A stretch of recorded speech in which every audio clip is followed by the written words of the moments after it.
Have a good time to everyone. Today we are going to learn the poem of class 5th standard. Its name is Only One Mother. फक्त एक आई किंवा आई ही एकच असते. So let's get start. Hundreds of stars in the pretty sky. ह्या सुंदर आकाशामध्ये, आकर्षक आकाशामध्ये शेकडो तारे आहेत. Hundreds of shells on the shore together. समुद्र किनारा, शोअर म्हणजे समुद्र किनारा, त्या समुद्र किनाऱ्यावर शेकडो शिंपले, शंख आहेत, एकत्र आहेत.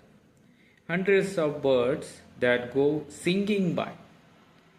तर शेकडो पक्षी सुद्धा आपल्याला गाताना दिसतात, गात जाताना दिसतात. Hundreds of lamps in the sunny weather. जे मेंढीचे पिल्लं असतात त्यांना आपण कोकरू म्हणतो. तर तसे शेकडो कोकरू हे चरत असतात. तर ते आपल्याला उन्हामध्ये, उन्हाच्या वातावरणामध्ये आपल्याला ते दिसतात. Hundreds of dewdrops to greet the dawn. Dawn म्हणजे पहाट.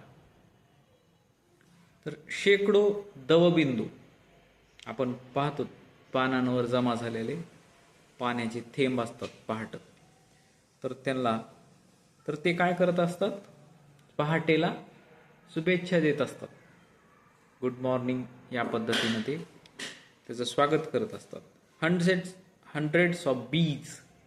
मधमाशा, शेकडो मधमाशा इन द पर्पल क्लोवर.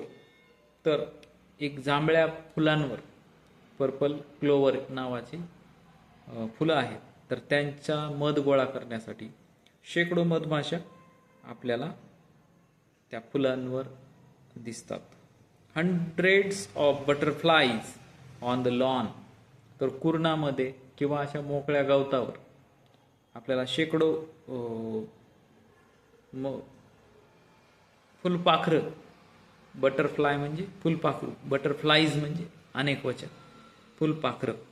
तर शेकडो फुलपाखरं आपल्याला त्या गवतावर फिरताना दिसतात.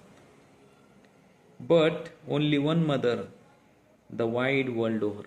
परंतु अख्ख्या या जगामध्ये आई ही एकच असते. कुठेही पहा, कोणत्याही प्राण्या पक्षाला आई ही एकच असते. जगामध्ये कुठेही जा, आपल्याला आई ही एकच असते. But only one mother the wide world over. George Cooper यांची ही कविता आपण अभ्यासलेली आहे. Thank you for listening this poem.